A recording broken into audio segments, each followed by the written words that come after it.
welcome to another episode of Upstate Archives. My name is Kristina. I'm a digital producer here at News 10 ABC, and each week I sit down with local experts to dig into the Capital Region's fascinating history.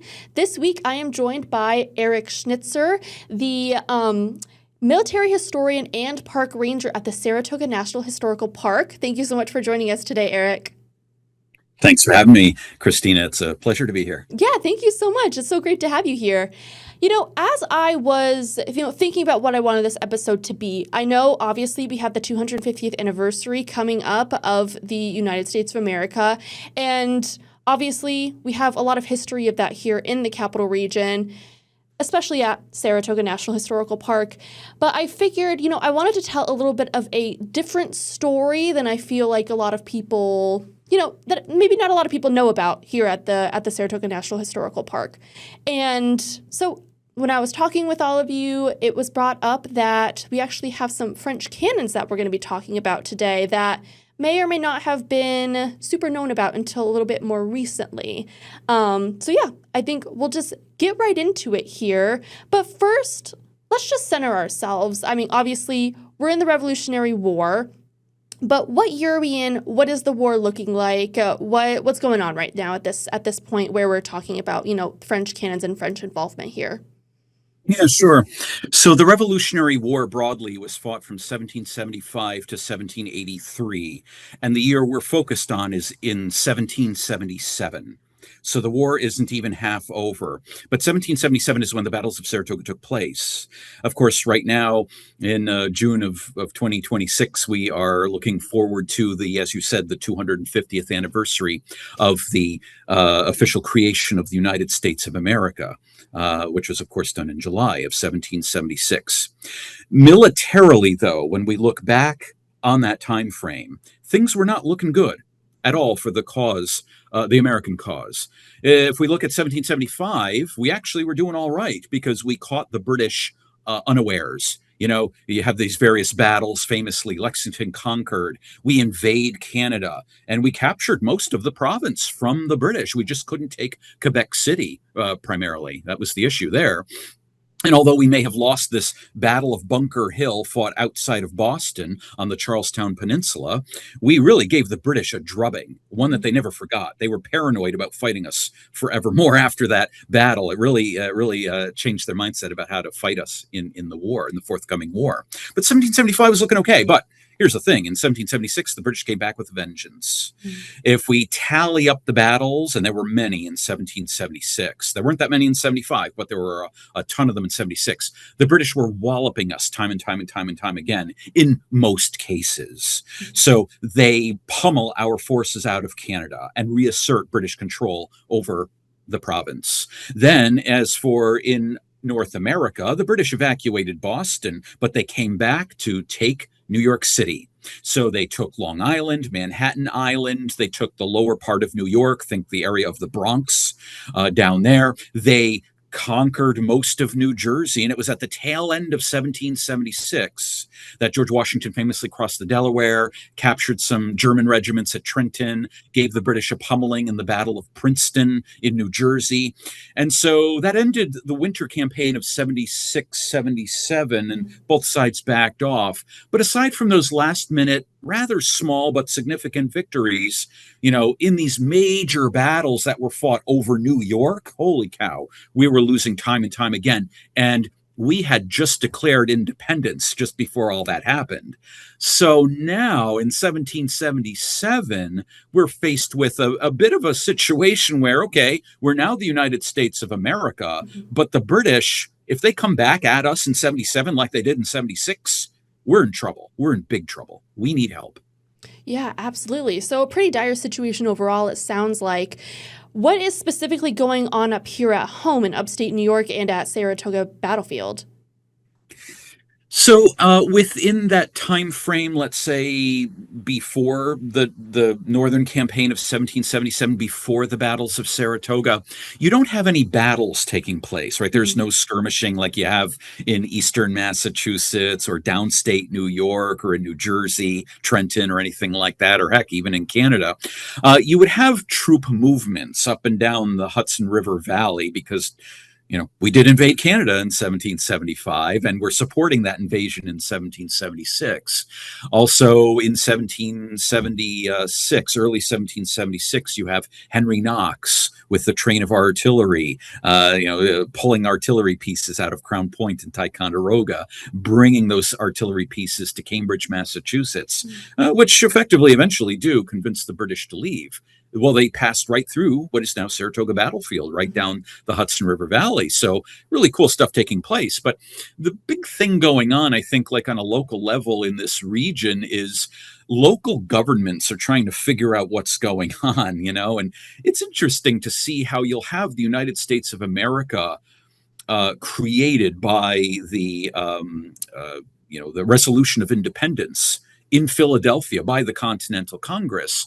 But on a local level, you have a variety of people thinking that they're in local governments, let's say a supervisor for a district within Albany County or something like that. And they'll be like, I don't like this idea of independence. This is a bad idea. These revolutionary, crazy people are out of their minds. And so they'll either be replaced, like forced out of office, or they'll quit. They'll just leave and they'll say, I want no part of this because I know it's going to be a short-term kind of explosive, revolutionary fervor issue, and then things will get back to normal. Well, that didn't happen, at least for the people who felt that way. Things never did return to normal. British authority was never reasserted here in these 13 colonies, which became states. And so locally, you have people, individuals, anybody, any family, right, choosing either to be loyal to legitimate government, which was the British government, or the colonial British government, or they would side with the majority of people who were siding with the revolution, or you had to be neutral. It's like, I don't know what's going on here. I'm going to just stay out of it for religious reasons or for reasons of practicality, perhaps. But everybody's making different choices. And so you have people living throughout what is now the capital region of New York State, and frankly, all over the 13 colonies/states making those choices and for different reasons. And it's really fascinating to see the reasons and the reasons why people chose to be, what they were: loyalists or royalists, if you will, revolutionaries, or as we call them today, patriots, or neutral folks. Yeah, absolutely. And so what does that mean? What does that sort of divide mean when the battles do come here to Saratoga and actual, fighting starts between the British and the colonists? Well, at the time of the Battles of Saratoga, the vast majority of people in upstate New York, and I'm thinking like Saratoga County area, let's say, the majority of people are on the side of the revolution. They are. And we find that that is the case by and large. Wherever the British Army does not maintain a presence or control over, the majority of the people are pro-revolution. There are some areas where they're more revolutionary, pro-revolutionary than other areas of the country, for sure. This area is generally pretty supportive of the revolution, as opposed to not being so. Don't get me wrong. There are pockets of royalist Americans, of course there are, and there are many examples of them, but they are in the minority. Here at Saratoga Battlefield, for example, there were a good dozen to 15 different farming families on what is now Saratoga Battlefield property.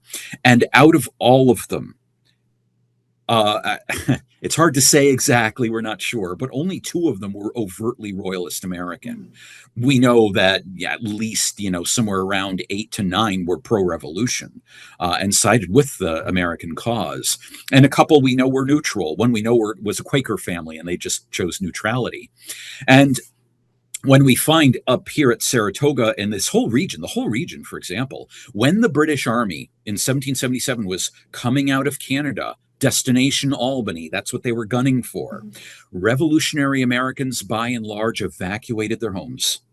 This is not a case, and it was typically throughout the entire war, it was not a case where you're going to stand your ground at your home, defend hearth and home against the oncoming enemy. No, you're leaving. You're going to pack up and you're going because, God knows what's going to happen if you try to stand your ground against the people who you have decided are your enemies, i.e. in this case, the British, despite the fact that they were in charge just a couple of years ago. Their governance was in charge. British colonial rule was in charge. But if you side with the revolution, you want out because you don't know what those British and German soldiers will do to your farm, to your family, to your stuff. So you evacuate. If you're a royalist American, you're either going to stay home and just wait for that British army to come through because that is a restoration of norms, right? Here they come. Finally, you're here to restore sanity to the locality, or you're going to leave as kind of refugees and join that British army, which, as Americans today, we might think of the British as invaders, but to a lot of Americans, they saw the British as saviors. And so you would have people actually join the British army in progress. There was a family here, the Freeman family. They left their home shortly before the Battles of Saratoga. They went north. They joined the British Army. And in fact, one of the sons actually became a combatant in that army. He was 12 years old, by the way. I kid you not, 12-year-old kid, joined as a private soldier. He survived. He was okay. But he fought. And he fought, ironically, on his family's farm. The first Battle of Saratoga is called the Battle of Freeman's Farm. So you have people taking up arms on both sides, but you have people who become refugees on both sides as well. It's a real mix. Yeah, absolutely. Absolutely. And speaking of that mix, we have the colonists, we have the British, and I kind of spoiled this earlier with my introduction. We have some French involvement here. Can you start to get into that a little bit? How did the French, become involved, and what role did they play exactly here at the Battle of Saratoga? Yeah. This is something that if you were to ask me or somebody else who works here a while back, a long time ago, years ago, we wouldn't really know much. And we knew some things. If you read primary sources, you see a name that's French of a person who was here. And it's like, well, how did that happen? There's no French alliance yet. So, how does this person end up here? Or you find out through artifacts that there were French weapons used in the battles of Saratoga. How did that happen? How is it that the French are sending us these things? Were they sending us these things, etc.? And there was some debate as to the extent of French involvement or the existence of French involvement at all, frankly. But more recent scholarship and research has shown, shockingly, there was a lot more than most people had ever realized. So it comes in a few different forms, and it's not it's not a simple story. These things are never simple, but of course, when war erupts in 1775, there is great interest amongst a lot of the governments within, especially the continent of Europe, particularly France, but some others too, looking over here thinking, what is going on between Great Britain and its North American colonies? And they're really curious because they're liking what they see. Nations like Spain, like France, they had long-standing issues with the Kingdom of England, which by the time of the Revolutionary War was Great Britain, which includes Scotland and England together as one joint government. So the French are thinking, what's happening? So you had a French officer actually come over incognito, very secretively, but with the dispensation of the French government. And this is in 1775, and he's kind of feeling out to see what's going on. And there's some meetings between him and some of our members of Congress. Now, our Congress, seated in Philadelphia, had formed a committee of secret correspondence in November of 1775. And its job was to reach out to secretly communicate with other foreign governments, and even frankly in Britain itself, to try to find individuals who could help us by providing intel, help us with diplomacy, help us with maybe cutting deals, to help us send over weaponry or trade goods, or assistance in some way, money, whatever it is, a loan, whatever. And so this the committee had sent feelers out, and then that through the domino effect, eventually some of the people that we were able to contact are well placed in particular in France. One of these individuals in France who was communicated with was a guy by the name of Pierre Beaumarchais. Pierre Beaumarchais is, I think, best said to be a polymath. He was a guy who was like really kind of, had a lot of different interests. He was a playwright. He was an inventor. He was a kind of a politician, diplomat kind of guy. He's an author. I mean, he was really into a lot of stuff. The arts. He was a musician. I mean, he did a lot of things. Anyway, he loved the American cause, kind of like the Marquis de Lafayette. Everybody hears about Lafayette. Lafayette came over to North America in 1777 to just volunteer his services, not at the behest of the French government, but just to volunteer his services. Even though he's a French marquis, he's a noble, he loves this idea of this United States, and he wants to fight for it. And he's not the only one. But Beaumarchais, who did not come to the United States, he's back in France. He's thinking, I can help out the American cause, not in a military way, because he's not a military officer, but he's a merchant, amongst other things. Like I said, he's a polymath, So he's like, we can send America stuff, war materiel, and other things to support its fight against Great Britain. And so one of our envoys over in France, we had a triumvirate of envoys. You had Ben Franklin, Silas Deane, and Arthur Lee. It's Silas Deane who's kind of at the center of this deal with Beaumarchais. At the official, well, I shouldn't say, I mean, it was officially approved by the French government, by the king, King Louis XVI, but not in a public, overt way, because to do so would have been against the rules of diplomacy and against the rules of statehood. If they're not going to recognize the United States, the French, if they're not going to recognize the United States, which they did not do until 1778, they can't overtly send us things to help out us in this war, but they can do it in secret, secretive arms shipments. And this is what Beaumarchais was tasked to do by the French court, again, in secret. So this is not something publicly done. And Beaumarchais is going to, with Silas Deane, come up with a contract for 8 different vessels to load up with stuff, mostly armaments and things, in 1777. And those vessels would come to the Western Hemisphere. Most of them came to North America directly. Most of those came to Portsmouth, New Hampshire. And they offloaded the things, and then, of course, they would supply the American army. The original idea, this is to show you how careful they were, the original idea was to have these vessels go to the Caribbean, to a French island in the Caribbean, offload the stuff there, and then American vessels would go down, pick the stuff up at this French Caribbean island, and then come up and deliver the stuff that way. So kind of a bit of a circuitous route, which would give the French a little more plausible deniability. But they only tried that once, and they're like, oh, this is ridiculous. Let's just do it directly to America. That shows how brazen they were. Did the British have an inkling that this was going on? Yes, they did. But they didn't have like definitive, proof, book length proof that they could then bring. And it's not, what are they going to do? Declare war on France? No, France didn't want that. But the British never did so until the French recognized United States independence in February of 1778. But yeah, the French, 8 vessels sent by Beaumarchais and Silas Deane via their contract with loads of war material to help out the American cause.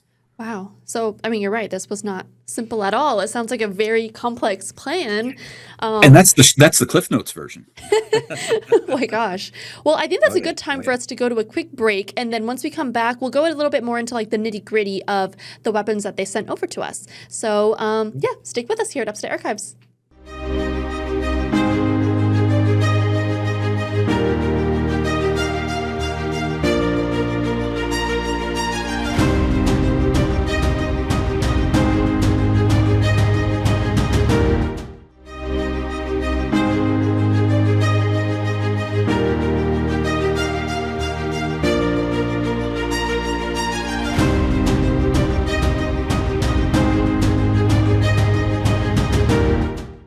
Welcome back to Upstate Archives. I'm here with Eric Schnitzer from the Saratoga National Historical Park, and we've been talking about the French involvement at the Battles of Saratoga, something that, wasn't known that well until quite recently.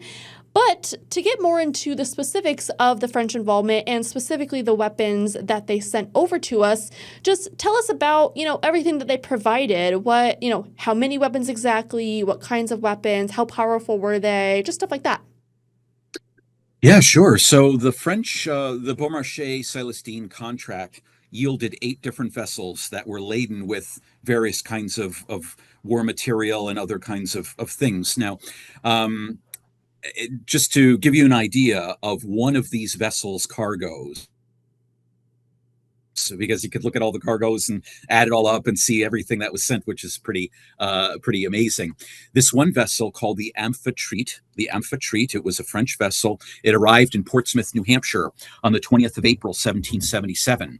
And on this vessel, and I'll read from my list here, the cargo included 31 light 4-pounders, which are cannons, 21 heavy 4-pounders. Again, they're cannons. They're cannons of different size. They shoot the same exact projectile, but they have different sizes, which means the heavier ones can shoot further than the light ones, effectively. Also, and by the way, they included the cannon carriages and the limbers that you needed to pull the carriages from one place to another, et cetera, et cetera. But here is more. They sent on this one vessel over 32,000 cannonballs, 6,500 French muskets, over 350,000 musket balls, over 250,000 flints, almost 130 barrels of gunpowder, almost 1,000 tents, 3,300 spades, almost 300 axes, almost 5,000 pickaxes. They sent us, this might sound a little odd, but over 40 boxes and cases of tin plate so that you can use it for war purposes. But they also sent us loads of stockings, thread for sewing, buttons, knee buckles, handkerchiefs, which were tied around the neck, basically. It's kind of like the precursor to a tie, effectively, which sounds weird to be wearing that in battle, but that was the standard. They sent us broadcloth to make clothes, to make uniforms for our soldiers, serge to line those coats, those uniforms. They sent us linen. They sent us blankets. They sent us spatterdashes, basically, which are like spats that would be worn in lieu of boots. You wear shoes, but the spats help to keep the debris and the mud out of your shoes, that kind of thing. So they're sending us loads of things. And that's just one shipment of the 8. Now, many of those things would end up here in the Battles of Saratoga. For example, 10 of those light 4-pounders were brought from Portsmouth and via a route through Massachusetts into Connecticut and finally eventually to Fishkill and then up the Hudson River. They made their way eventually to Saratoga battlefield. 10 of these light 4-pounders. Now, what that means specifically when you hear, like in cannon speak, if you hear a 4-pounder, a 12-pounder, that does not refer to the weight of the cannon barrel. The cannon barrel's way heavier than that. It refers to the weight of the solid iron projectile, a cannonball that is solid iron. It does not blow up. We've all seen movies in war, right? Civil War, Revolutionary War, whatever. And you see a cannon shoot, and the next scene, there's a big explosion in the ground, and soldiers are flying, from the shrapnel or whatever. That's nonsense. That is not how cannonballs worked. They were honestly, what they would do when you shoot a cannonball, it would hit the ground, and then it would ricochet on the ground and bounce and bounce and bounce, like skipping a stone on water. It's the same physics. It's a cannonball that bounces on the ground. What a frightening idea, You don't see that in movies, except only one that I can think of. They actually showed this correctly. But out of these 4-pounders that the French provided us, 10 of which were here in the Battles of Saratoga, if you were to load it with that solid iron ball, that ball would be airborne for about 600 yards, and then it would hit the ground and then bounce, bounce, bounce, and it would roll to a stop somewhere around 1,200 yards out. That's how far it can shoot. Oh my gosh. Yeah, and considering that the 10 French cannons constituted almost half of our artillery complement here in the Battles of Saratoga. You can see how important they were. But also French muskets and bayonets used by American Continental soldiers here in the Battles of Saratoga. Some of the gunpowder used was French gunpowder. Some of the blankets, some of the clothing items were French. Some of the entrenching tools were French. And I'm trying to prove that some of the tents were French as well. I wouldn't doubt they were. They certainly were available, and they were needed. So how much of a difference did these weapons make in the Battles of Saratoga and just in the Greater War in general? Like, did it really change the course of the war? Yeah, that's a great question. It's really hard to qualify because I think the study has yet to have been done on the subject. I think that, as mentioned before, the study, the realization of the importance, the amount of French weaponry that was sent over to America in 1777 was underplayed traditionally. And so now that historians are finding out about this and realizing the sheer numbers, recognizing it's got to be a major impact, it has to be a big deal. It's not something to simply scoff at. It's not a simple issue of like a acknowledge it in an end note. This is something that's a big deal.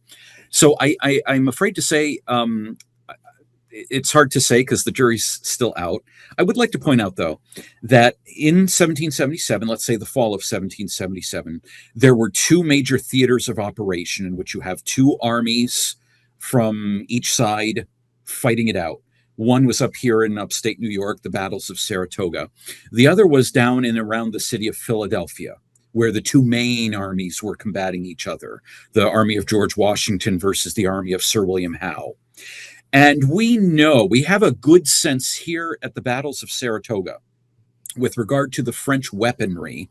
We know that half of our artillery, literally one short of half of our artillery, was comprised of French cannons that had been sent over on the Amphitrite and then brought here to augment the American army. We know that for the majority of American Continental soldiers who were actually deployed to fight in the Battles of Saratoga were using French muskets and bayonets. The majority. Oh yeah, it's something else. So I'm not saying that the majority of the American army here at Saratoga had French arms, but unquestionably the majority of Continental regiments, I got to add all these little provisos here, the majority of the Continental regiments actually deployed to the battles to fight the battles, physically fight the battles, were using these French muskets with bayonets. Now, when we look, so it's important, right? When we then look at the American army under Washington fighting in the area of Philadelphia, the Battle of Brandywine, for example, huge American loss. I mean, a total disaster for the American cause. Washington was beaten severely by General Howe. So I guess you could say, well, if they had all French arms, it wouldn't have mattered because they lost the battle, right? So French arms didn't matter. Or did they have French arms? And the answer is they did. In fact, there was a British officer by the name of John Andre, the very same guy who years later was kind of conspiring with Benedict Arnold about the plans of West Point. Andre was captured. Arnold escaped. Andre is the guy who was hanged. John Andre wrote a letter to his mother after the Battle of Brandywine. The Battle of Brandywine was fought at the same time as the Battles of Saratoga, but just outside of Philadelphia, right? And he said that, yeah, we won the battle, the British Army, we did it. And he says that in his letter to his mother, he goes, like, the Americans are, he's taking like inventory of all the captured things from the dead Americans, the wounded Americans. He's like, they're Americans. They're totally outfitted with French arms and French cannons. They're all over the place. Everything's French. He's exaggerating slightly, but he's noting even there the French, the infusion of French weaponry is notable, and it's a big deal. It's a lot. So I would think, just on the surface, I haven't proven the thesis, but I would think that, yeah, It mattered a great deal. It must have, in sheer numbers. It can't be ignored. It shouldn't be ignored. It should be studied. It should be studied assiduously. And I think that the study therein would demonstrate with more of a fine-tooth comb the degree to which the Continental Army was outfitted with French weaponry and this other French stuff. It's not just the guns, but it's gunpowder, it's tents, it's blankets, it's entrenching tools, etc. It's a lot. It's a lot, and I think it is something that needs to be looked at more. Absolutely. Absolutely. So with all of this extensive supply of French weaponry and other supplies, why is it that, like you said earlier, why is it that, we didn't really know about all of this until very recently? Was it just not a ton of records about it? What caused that sort of discrepancy until till now? It's a great question. A great question. I don't know. I would say that knowledge of the French assistance via the Beaumarchais contracts, that information has never been lost. It's always been there. You can find this in 19th century books about the Revolutionary War, 20th century books about the Revolutionary War, but it's always in passing. It's an endnote, it's a footnote, it's a sentence. There's no study of it. There's no dedicated journal article or book. Nothing like that. Now you get them. Now they're out there. Now people are really, now there's actually quite a lot of literature on the subject. A lot of people are looking at it. So I would notice a couple things. First and foremost, I think without looking into it a little bit, in other words, unless you look at those numbers, like I rattled off from the vessel, the Amphitrite, and again, that's just one of the 8 vessels, which was laden with all of these wonderful things for the American cause. I think it might seem a little counterintuitive that the French were sending us stuff before the Franco-American alliance. And the fact of the matter is, I know for a fact there have been people who assumed that there were no French weapons used, say, in the battles of Saratoga, because it was before the Franco-American alliance. And therefore, diplomatically, it would have been a breach of protocol, a breach of rules of war and rules of nations for the French to have done that thing, which they did. So, yeah, it is a breach of rules, but they did it anyway. And so I think the the natural inclination was to assume that it couldn't have happened. And so when we have the French alliance formed in February of 1778, now you can imagine that the French were sending us tons of stuff. And so when you have references to French muskets used by American soldiers or French cannons here in America, the assumption is, of course, because we had an alliance with them. When in fact, the French weren't really sending us any of those things after the alliance was formed. After the alliance was formed, they would send us, they would send over part of their army and part of their navy and help us out, like in the siege of Savannah, Georgia, which was a disaster. It was a wreck. Despite the best efforts of the Joint Franco-American Task Force, it was annihilation for us. We were attacking Savannah. The British captured it, and we were attacking Savannah, trying to repatriate it. But oh boy, it was a disaster. Terrible loss of life for us and the French. So the French were trying to help us out after the alliance, but not with sending us things. More cannons, more muskets. No, they were sending us part of their army, part of their navy, because now they are overtly our allies. So I think, and again, it's just, I don't, nobody's really ever looked into this aspect, which is a great question you have. I love it. That's a great question.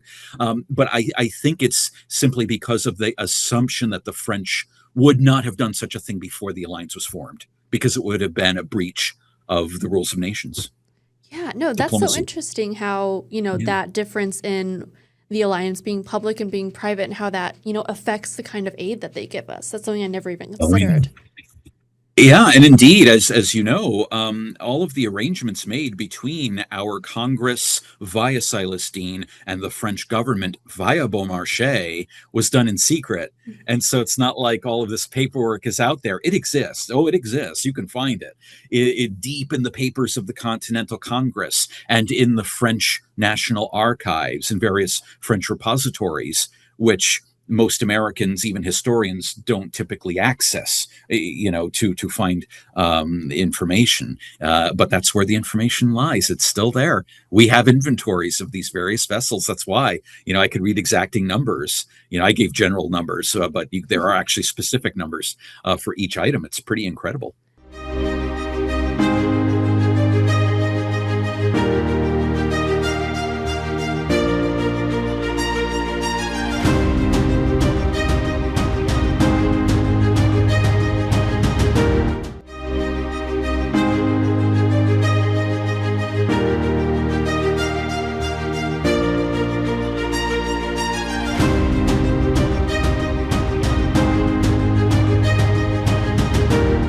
Absolutely. So how did the National Historical Park find out about all this, and what have they done with the information? Have they, created some sort of exhibit or anything like that you'd want to share?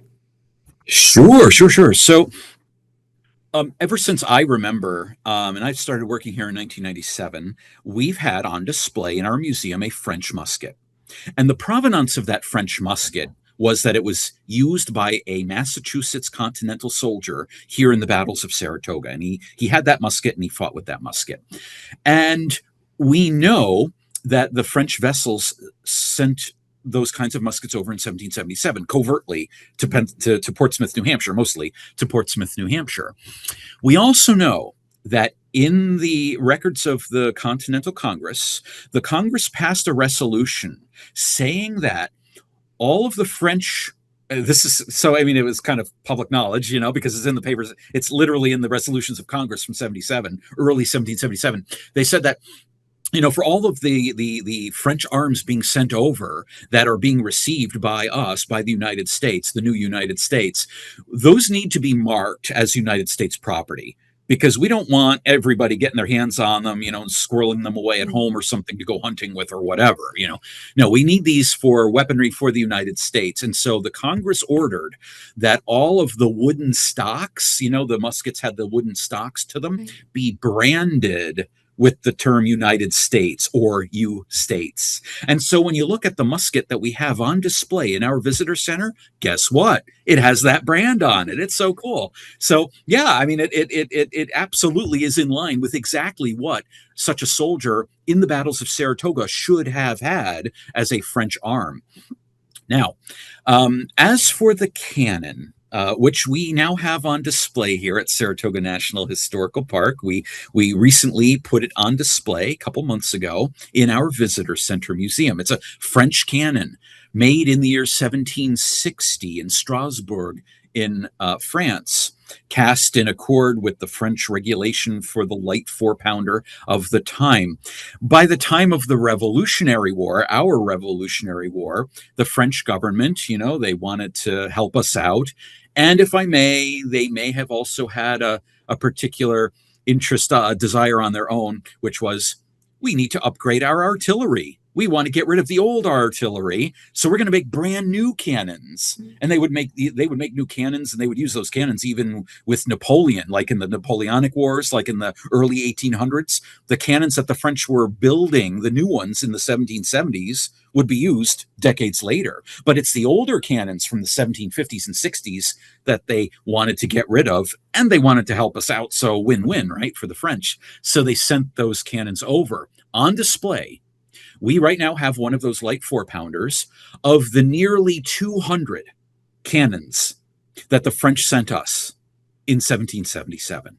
Oh my gosh. Now, I know, it's crazy, right?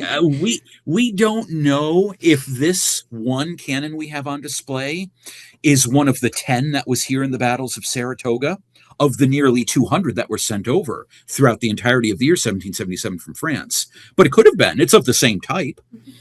but it's definitely one of those that was sent over in 1777. And what's really fun is that the French artillery, at least the older French artillery, not the newer stuff that the French were making, but the older French artillery were individually named. They had their names cast in their barrels. And ours is called La Poésie, which is the poem. In French. So it's the cannon's name is literally the poem.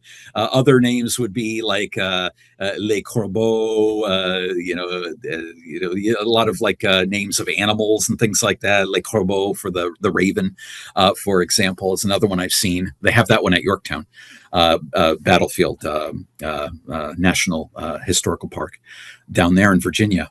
Anyway, we have it on display, and it speaks to this whole story, this whole narrative of French sending us all of this war materiel, be it the cannon that we newly have on display or that musket that we also have on display in the visitor center, showing that our artillery, almost half of it was French. A majority of the muskets used by continental soldiers who actually physically fought in the battles of Saratoga, we know were French. And it's kind of important that we showcase this. We want to showcase it because it's one of those untold stories that I think it's kind of cool, and hopefully your viewers do as well. No, absolutely. How long is this cannon going to be on display for at the park? Yeah, so it's on indefinite loan. So we're not sure how long it will be there, but it's not in the short term. We hope it stays here for a very long time. It has no sunset date.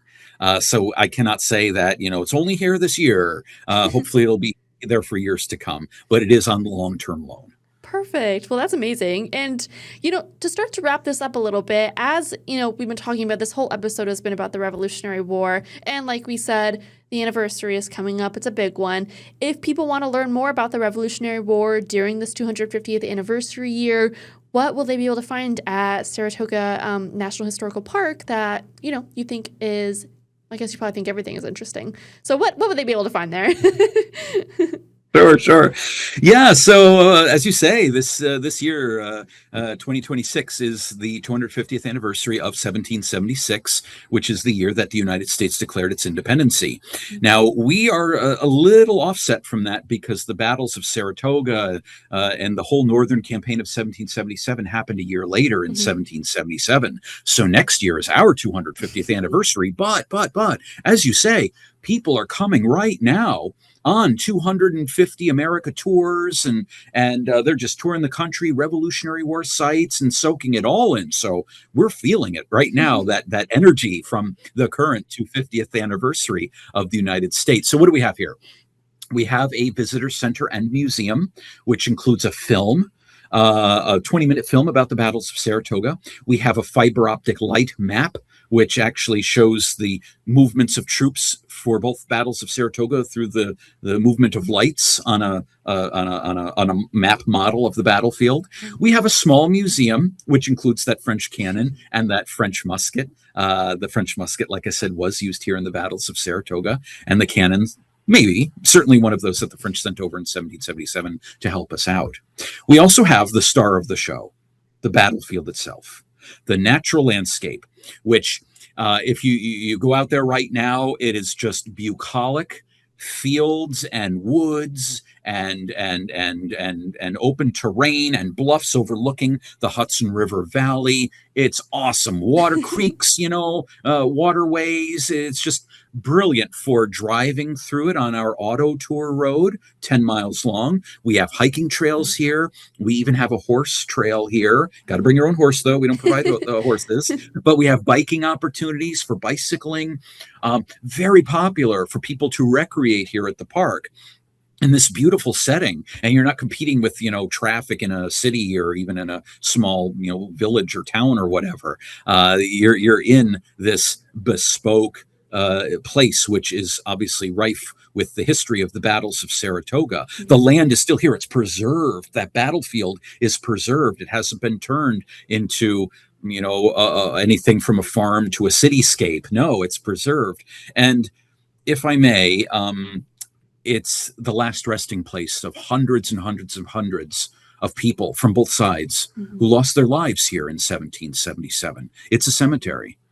The cemetery that consists of unmarked graves. There are no gravestones out there, but we do know the names of most of the people who perished here, and we know where some of them were buried because some of the remains were found via archaeological excavations.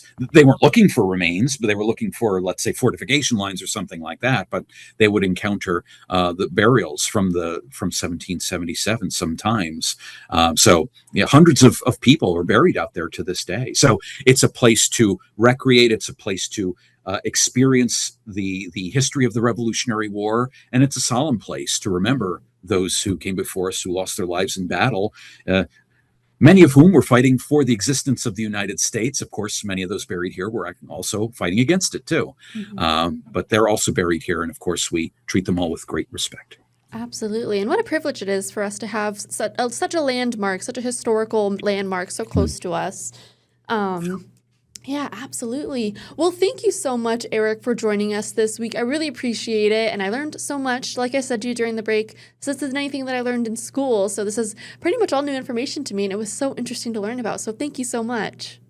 Thank you, Kristina. It's been a pleasure. Thank you so much. Of course. And thank you all for joining us here for another episode of Upstate Archives. We'll see you next week.